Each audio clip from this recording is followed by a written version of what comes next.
Аялды мене чырмаса, эр өлүп кара жамынат. Кара жолтой болду деп анын артынан ушак жабылат. Кушту мене чырмаса, жердеги торго чалынат. Баланы мене чырмаса, жетим калып таз болот. Жетилгенже шүмшүк деп жеңелери кас болот. Момунду мене чырмаса, залим менен дос болот. Баардык мүлкүн тоногунан зайыбүйдөн козголот. Эчкини мене чырмаса, тыйтак болуп өп кетет. Кала берсе басылбан кашкулак басып жеп кетет. Атты мене чырмаса, алдыңкы буттан басынат. Төөнү мене чырмаса, котур болуп кашынат. Адамды мене чырмаса, бирине бириң асылат. Ушулардын баардыгын ишенесиңерби? Окуган эмесмин, угуп жаттагам. Адамдын памяты качан бузулат айтып берейинби? Көздү сактап алганда. Азыр память бузулуп кетти, анткени көз сактап атасыңар да. Сотканы карап отурасыңар, ылгабай көрүп атасыңар. Ылгабай көрүп атасыңар. Тешик кап бар го, тешик капка кум шекер салчы, төгүлө берет. Un салчы, төгүлө берет. Адамдын көзү да ошол сыяктуу. Бул көздү көрүнгөн нерсени ылгабай көрсүн деп берген эмес, китеп окусун, бирөөнүн жакшылыгын көрсүн, айды карасын, күндү карасын, жараткан берген жакшылыктарга шүгүр айтсын. Bir göz aziz bolsa ошого жол көрсөтсүн деп берген. Бычакты менен адамды сайсаң болот, мал муздасаң болот, картошка турасаң болот. Көздү да ошондой. Көз үчүн жооп беришип жүргүлө, ошон үчүн мен дайым айтам, көздү сактагыла, тилди да сактагыла, кулакты да сактагыла. Жүрөктү сактагыла. Айтат го, бирөөнүн үйүнө барганда көзүңдү сакта дейт. Анын үйүнө барып алып карасаң, мынтип отурсаң, мынтип кызык эле дейм. Азыр адамдар мактанган жакшы көрөт, көрсө экен деп жайнатып койгон, бирок көздү сакта деп коет. Ибадат кылып атканда, намаз окуп атканда жүрөктү сакта дейт. Элдин арасында отурганда тилди сакта дейт. Ошон үчүн ошондорду билиш керек. Ара суюлуп кете берет. Ошого кечирип жаша, кечирим сурап жаша. Көңүлдү көтөрүп жаша.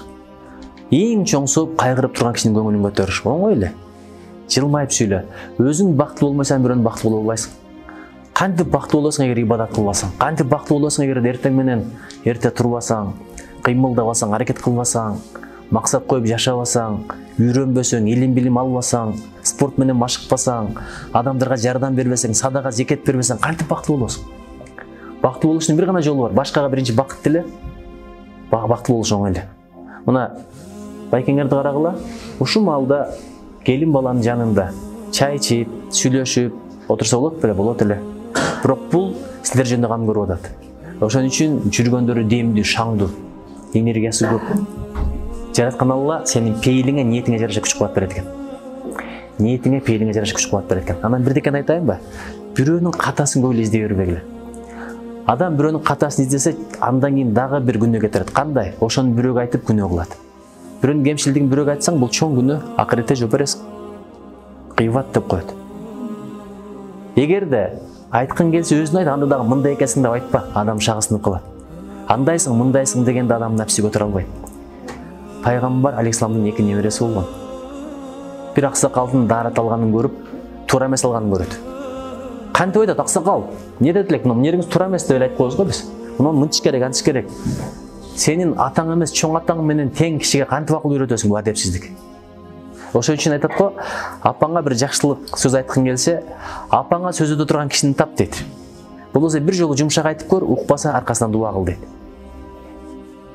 Ошентип отуруп алар кантип тарбия берген билесиңби? Экөө көрүп калды. Экөө көрүп калды дагы. Жакта бирдеке болту. Барынып калды. Нени айтып аттым эле? Экөө көрүп. Мен кайсы экөө көрүп калдым? Нени көрүп калдым? Түшүндүм. Ошондо бир адам аксакал даарат алып атканда туура эмес кылып атканын көрүп калды дагы. Анан кантип айтып берейинби? Аксакал деди. Мына экөөбүз, мына бир тууганым экөөбүз талашып атабыз. Кимдин даараты туура? Деп туруп анан биринчи Хасан алды, экинчи Хусейн алды.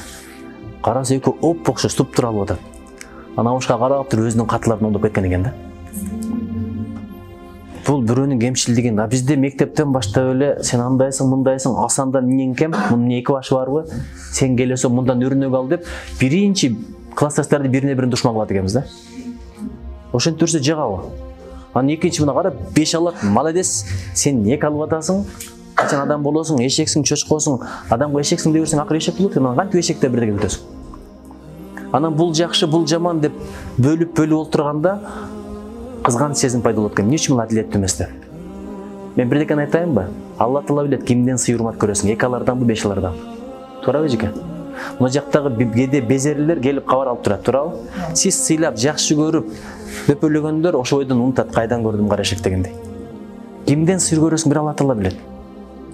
Ошон үчүн мугалимдин негизги милдети адамдагы потенциалды ачыш керек экен, жакшы жагын көрүш керек экен. Неге биз кемчиликтерди издегенди жакшы көрөбүз? Көрсө, кече мен муну бир жакшы жигиттен уктум. Карасаң мындай экен. Кызыл паста бар го. Диктант жазасыңбы, баяндама жазасыңбы, сочинение жазасыңбы, алып алып туруп только кемчилигин издейт экен, эмне ката, эмне туура эмес, логикаң туура эмес, но сүйлөмдө стилистикалык ката бар. Бүт ката, ошону көрөт экенбиз да, биз да бирөөлөрдүн катасын издей баштайт экенбиз. Дүйнөдө бир эл бар, атын айтпай эле коеюн. Белгилүү эл, аларда кызыл эмес, аларда жашыл экен. Алар баяндама жазасыңбы, текшерүүч жазасыңбы, диктант жазасыңбы, жакшы жактарын берилет экен, молодец. Мына жерди так кылыпсың, мына оюң башкача экен, логикаң укпуш экен. Ошентип отуруп өсө берет экен да. А биз адамдын жакшы жактарын басынта берет экенбиз, ошол турабыз. Ошого жакшы нерселерди айтып кое бер, мен кээде барганда тапшырма берем класстагыларга. Кантип? Кызым атың ким? Адинай. Сен атың ким? Сеникичи? Самара. Мисалы, Самарага Адинай айтыш керек. Сы кеткен жакшы. Самара сен кандай? Сулуусуң, Адинайга. Адинай сен? Ошентип отуруп, карасаң жакшы сөздөргө көндүрө бериш керек. Бир адамга бир комплимент. Бир адамдан бир китап коет го. Комплимент деген бул мактоо эмес.